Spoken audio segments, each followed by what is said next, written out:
За сайн байцгаана уу. Өнөөдөр би та нартай энэ иймэрхүү сорж хэрэгэлдэг эсвэл одоо яхав хий хэлбэртэй ингэж жаад хэрэгэлдэг астмын үед хэрэгэлдэг тийм ээ.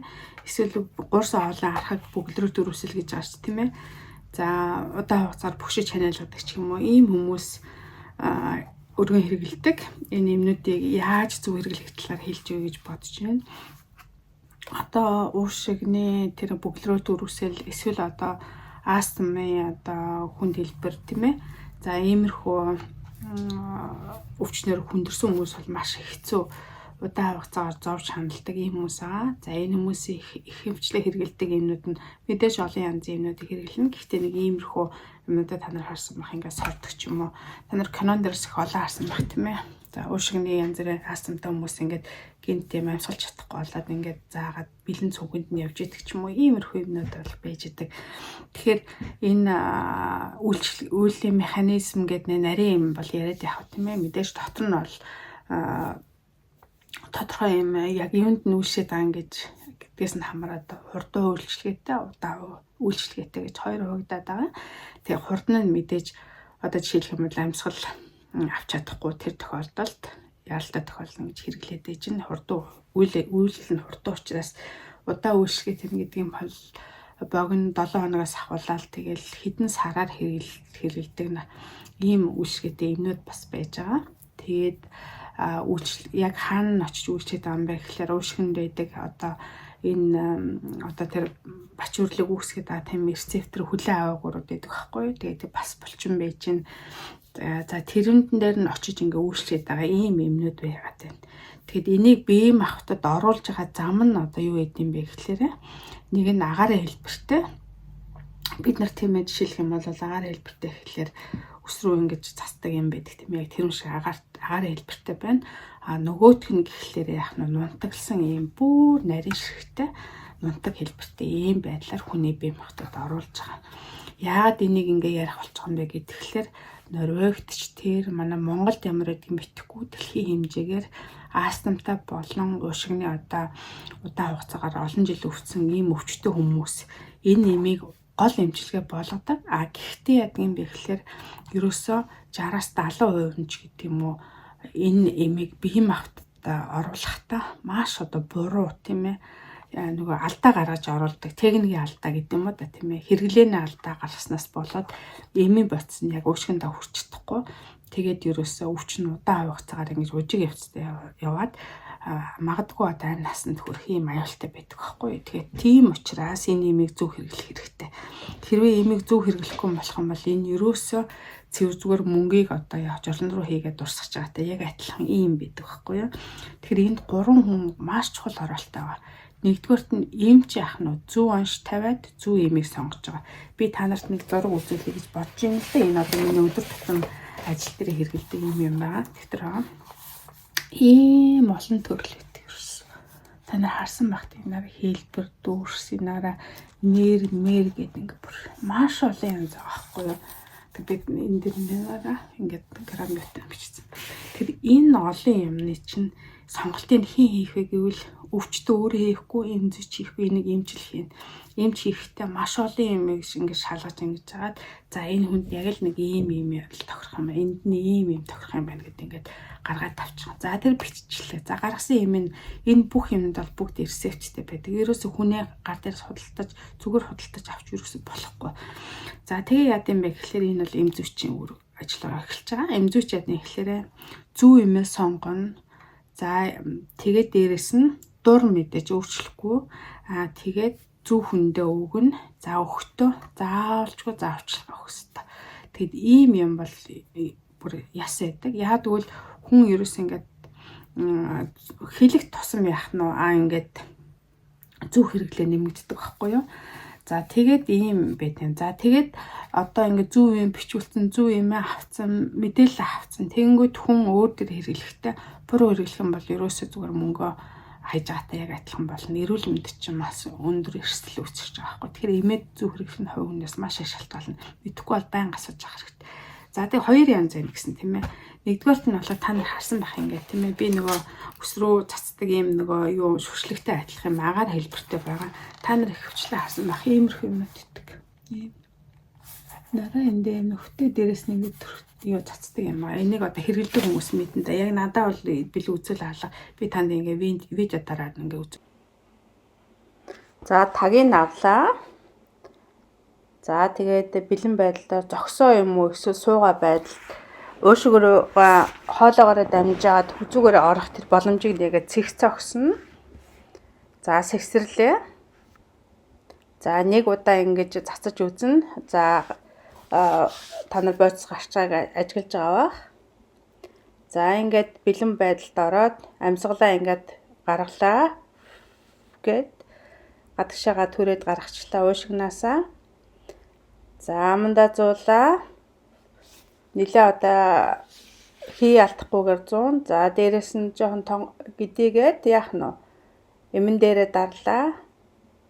За тэгээ амандаа хэсэг хугацаанд байлгалаа. За нэг 10 минут орчим байлгана. 10 секунд орчим байлгана. За тэгээд эмээ аваад тэгээд зөөлөн амьсгална. За энэ бол өс рүү цацдаг юм шиг агаартай хол жимийн бодисыг бийд оруулж байгаа зам байгаа. За энэ бол нэлээд олон хэлбэртэй байдаг. За одоо та нар энэ эмэгтэйдэр харъя. За тагийг авлаа. За зарим тохиолдолд өндөр настай хүмүүс эсвэл одоо хүүхдүүд ийм одоо дамжуулагчид дамжиж хэрэглэж болно. За энэ бол амны маск нь бол ингээ хамар амыг нэлдэн ингээ таглаад нэлээд битүү байх хэрэгтэй. За эмээс суулгалаа. За зүгээр амьсгалж санаа зовох хэрэггүй. За тэгээд амьсгалж агаад яах нь эмээ одоо цацны нүгээр. За ингээд цацчлаа. Цацаад ингээд тодорхой 30 секунд орчим хэвээ амьсгалж агаад за маск авлаа таглана. За одоо хүүхдэд яах нь яг адилхан сэгсэрлээ эмээ. За энэ бол нөгөө агаартай шүршдэг юм байгаа учраас за энийг одоо эмийнхээ хүүхдэд зориулсан. За наснаасаа хамаараад энэ амны хамар юун дээр нь байрлах тэр маскны хэмжээ нь өөр байдаг. За энэ одоо өсвөр насны одоо нэг 5 6 настай хүүхд байна. За эмээ суулгалаа. За хүүхд бол зүгээр л амьсгалж байна. Тэгэхээр эмэн дээрээ дарлаа. За 30 секунд орчим яах нь хүүхдээ ингээ амьсгалуулаад байлгаад энэ дээр нэг юм шар юм хөдлөд байгааг та нар харж байгаа. Энэ бол хүүхэд бол зүгээр амьсгалж байгаа. За эмийн бодис бол энэ дотор байгаа учраас яах нь санаа зовхомгүй ингээл амьсгалуулаад байж байна. За маскыг бол авахгүй. За дараа нь 30 секунд орчим болсны дараа яах нь маск авлаа, эмийн бодисоо суулж авлаа. За ингээд таглалчлаа. За одоо дараагийн эмийг хэдүүлээ үзье. Тэгэхээр энэ бол хуурай бодис байгаа тийм ээ. За эхний хоёр нь бол агаартай холсон тийм цацдаг бодис бол энэ бол хуурай маш нарийн нунт гэсэн юм бодис энэ дотор байгаа. За нээлээ. За чаг гэсэн юм дуу гарна. За тэрэн дээр нь дарахаар ахаад чимээ гардаг. За энэнийхээ дараа яах нь вэ? Энийг бол сэгсрэх шаардлага байхгүй. За амьсгалаа уушгинаасаа шахаж гаргалаа. Амьсгалаа гаргалаа, амандаа зуулаа. Одоо маш хүчтэй сорно. За ингээ амьсгалаа төгжээд 10 секунд орчим болоод эмээ амнаасаа аваад за одоо хэвээ амьсгалаад буцаад цэвэрлж арчаад ингээд буцаагаад таглах ёстой. За энэ дээр одоо энэ нэмэгтэй нэг юм зааж ийн энэ бол номер байгаа. За энэ нь явсаар байгаад тэр доозны хэмжээ жишээлх юм бол энэ 60 дооз ахмал 60-аас эхлээд 59 гэж явж байгаа 0 дээр дуусна. За дараагийн юм байна. За энэ дээр ингээд эхлээд эмээ бэлддэг. За ингээд тагийг ингээд аваад чаг гэдэг дуурсан дуугаар нь яг адилхан гээд амьсгалаа гаргалаа. Шахаж гаргана. За амандаа зуулаа. За энэ бол ямар ч одоо зайгүйгээр зургсан байх хэрэгтэй. Уруулныхээ завсар. За одоо яах нь вэ? Бэлэн байдалд орлоо. Яах нь вэ? Эм рүүгээ амьсгалахгүй. Шууд яах нь вэ? Одоо татна. За ингээд татаад 30 секунд болоод яах нь вэ? Эмээ авлаа, таглаа, хэвээ амьсгална. За иймэрхүү байдлаар энэ астм болон уушигны архаг өвчтөй хүмүүст зориулсан эмнүүдийг эмийн бодисыг бид оруулж байгаа. За энэ бол олон хэлбэртэй байдаг. За энэ эмэн дээр хараа хэдүүлээ. Ингээд нэг за ингээд эргүүлээд чаг гэд буцаахад ингээд дуугаар нь. За бас амьсгалаа яах нь эхлээд уушгинасаа шахаж гаргана. Гэт үлээгээд гаргачлаа. За одоо энэ нэмэгтэй гаргаж байна. Эхлээд эмээ бэлтцсэн байгаа. За амандаа зуулаа. Одоо яах нь вэ? Яг үлээ бид нэр за маш хүчтэй бас хороод түгжин. За нэг 10 секунд орчим түгжээд эмээ авлаа. Амьсгаллаа. За тэгээд энэ дээр яах нь вэ? Тэр улаан нь яах нь вэ? Энэ нэмээ хэрэгэлц одоо нэг удаагийн тунгаа хэрэглээд дуслаа гэснэг заана. За эмийн боцыг заавал яах нь вэ? Таглах хэрэгтэй гэдэг. За би та нарт ингээ хоёр янзын видео ингээ үзүүллээ. Тэгэхээр энэ дээрс нэг нь болохоор агаараа нөгөөх нь бол хуурай батсан баха. За ингээ хэрэгэлсэн. Би одоо энэ дээр үзүүлье. За энэ болохоор ийм байсан тий. Ингээ онголголоо таг гэдэг дуурч байна. Энэ нь бол аман дээр очих хэвээр. Энэ нь яах нь дооц нь ингээ доош нь татаа таг гэдэг дуурч. Ингийн тулд сая заавар дээрсэн тийм толгой ингээд энэ агаар ийшээ орж ингээд аль болохоор ингээ уушгиндаа ингээд очиулах гэж байгаа байхгүй. Тийм учраас өвчтөн маш сайн анхаарал эсвэл боссоо эсвэл суугаад гэсэн ингэж урагшаа ингэж мингэхгүй байна шүү дээ. Ингэж суух нь байна. За тэгээд эхлээд амьсгалаа гаргана. Энийгээ цэнэглээ бэлтцсэн ба зуулаа.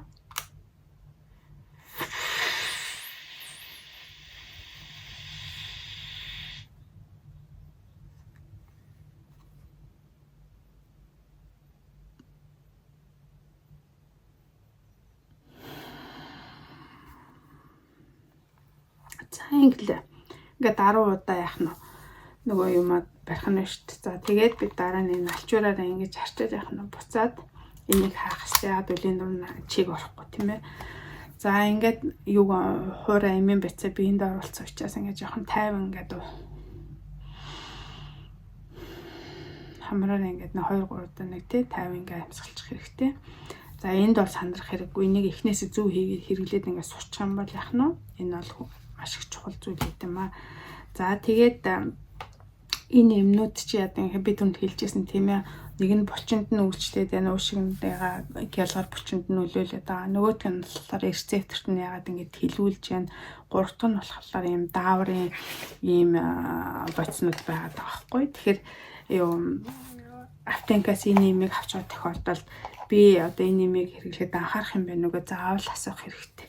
Яагаад гэх юм бол хэрвээ та дааврын нэмийг хэрэглэж байгаа тохиолдолд яадаг юм бэ гэхээр нөгөө сая хуурай боц байна шүү дээ. Энэ бол хоёулаа дааврын юмнууд байгаа байхгүй юу? Давхар найдлагатай.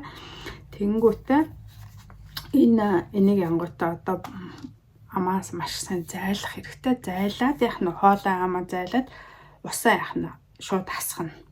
Залгиж юусоо болохгүй. Яа тэгвэл хуурай бацсан сорж явах үед яадаг ихлээр нөгөө жижиг нарийн юмнууд чинь амны чинь салс ингээд наалтчихдаг байхгүй. Тэгээд тэрийг ингээд залгих юм бол энэ хоол байна. Тэгээ дээрээс нь энэ хийл амны хөндөө мөөгөн зэр тустай юм аа. Яа тэгвэл энэ бол дааврын юм байхгүй. Тэгэхээр энэнийг хэрэглэсний дараа хэрвээ аптекаас заавал асууна. Энэ нэг би ямар юм анхаарах хэрэгтэй вэ? Энэ нөгөө дааврын юм мөн үү биш үү? За биш бол хамаагүй тийм ээ. За дааврын найрлагатай ийм давхар үйлчлэгээтэй ийм байх юм бол заавалчгүй яах нь амаа зайлаад тэгээ тэрийг заавалчгүй асгах ёстой гэдэг ийм одоо зөвлөмжийг өгд юм аа. За эсвэл нөгөө би хэлжсэн тийм ээ. Рецептор тошиж нөлөөлдөг, булчин нөлөөлдөг бас нэг төрлийн юмнууд нь байгаа шүү дээ тийм ээ. За тэгэхээр тийм төрлийн юмнууд болохоор жоохон одоо зүрхний булчин зүрх жоохон салгуулдаг ч юм уу.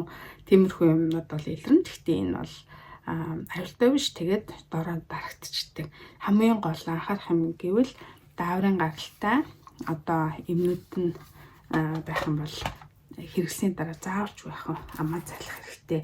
Тэр дааврын гаралтай ийм одоо сордог энэ эмнүүд чинь ийм нэг шүршдэг өсвөр шүршдэг ийм хийн хэлбэртэйч байж болно. Эсвэл яах нь ийм хуурай боцсон хэлбэртэйч байж болно. Эсвэл ийм юутай жишээлх юм бол юм давхар найрлагатай юмнууд байгаа. Жишээлх юм би та нарт ингээ харах юм бол нэрээ дааврын гаралтай юм гэлтэх юм бол ийм олон юм.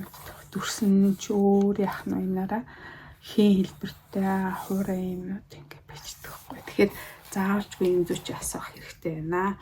Тэгээд та нарт эрүүлийн сайн сайхан бүхний хүсэн өрөө эмээ маш сайн зөв хэрэглэх хэрэгтэй. Хэрвээ зөв хэрэглэхгүй байх юм бол тэр чинь ерөөсөө таны биеинд орохгүй байна. Мөнгө төгрөг эдийн засгийн хувьд хохиролтой байна. Хичнээн сайн уушгины эмчдэр очиод хичнээн сайн уншлага хийлээ. Хичнээн MRI, хичнээн CT, хичнээн рентген харуулаа. Хичнээн сайн эмийг одоо бичүүлсэн ч гэсэн яах нь та хэрвээ тэрийг зөв л хэрэглэхгүй байх юм бол эн чинь ерөөсөө эмчилгээ биш болоод явчихж байгаа маа. Хорл болно, эмчилгээ биш болно.